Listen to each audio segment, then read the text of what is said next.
मसला ये है कि कोई इसमें दो राय नहीं कि बलूचिस्तान के लोगों के पास रोज़गार के मौके नहीं हैं। जहाँ वो मौके तुर्बत के लोगों के पास नहीं है, वहाँ पर वो झलमक्सी के लोगों के पास भी नहीं है, वहाँ पर वो बारखान के लोगों के पास भी नहीं है, वहाँ पर वो सोबतपुर के लोगों के पास भी नहीं है, सो एंड सो ऑन, लुरलाई के लोगों के पास भी नहीं है। अब ये एक जी बिल्कुल वो सबसे बुरा हाल है उनका। तो गुजारिश ये है कि जनाब स्पीकर, ये कानून साज असेंबली है।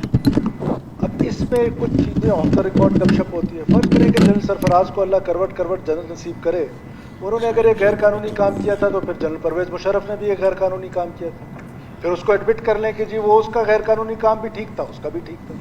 तो कहने का मतलब है कि हम गैर कानूनी काम को कम से कम असेंबली में डिबेट नहीं कर सकते।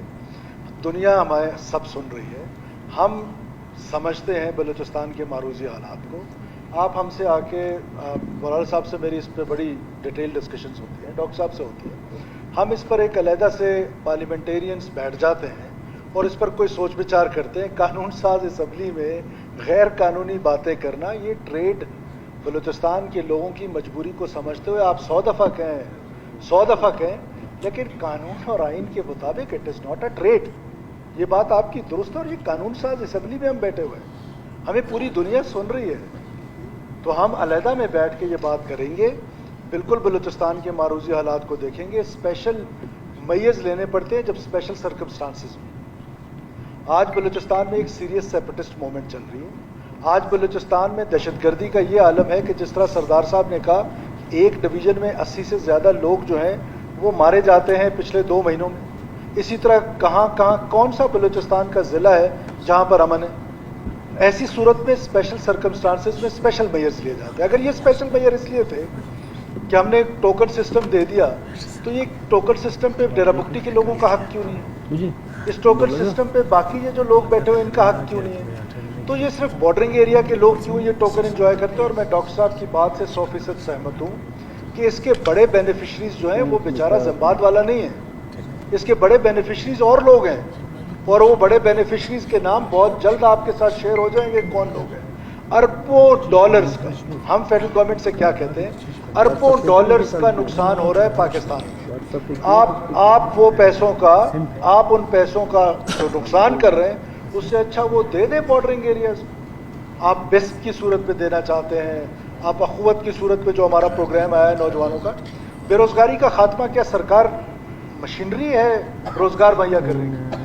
सरकार ने क्या किया, आपकी हुकूमत ने पहली दफ़ा हम करने जा रहे हैं कि हम 30,000 नौजवानों को स्किल्ड, 18 तारीख को हमारा उसका इनॉग्रेशन प्रोग्राम है।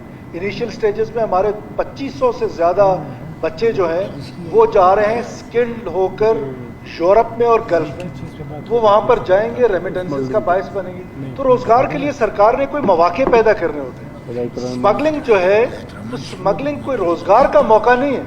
हुकूमत की जिम्मेदारी है कि तुर्बत के वो लोग जो ज़िम्बाद चलाते, क्या फ्यूचर है? हम अपने नौजवान को ये फ्यूचर दे रहे हैं कि आप ग्रेजुएशन करने के बाद एक ज़िम्बाद गाड़ी में बैठे और वो एक किस्म का बम होता है हाईवे पे चलते हुए, जहाँ वो किसी के साथ उसका कोलेशन हो गया तो उधर जाकर वो फटेगा और उसकी लाश तक नहीं पहचानी जाती। Is this the future?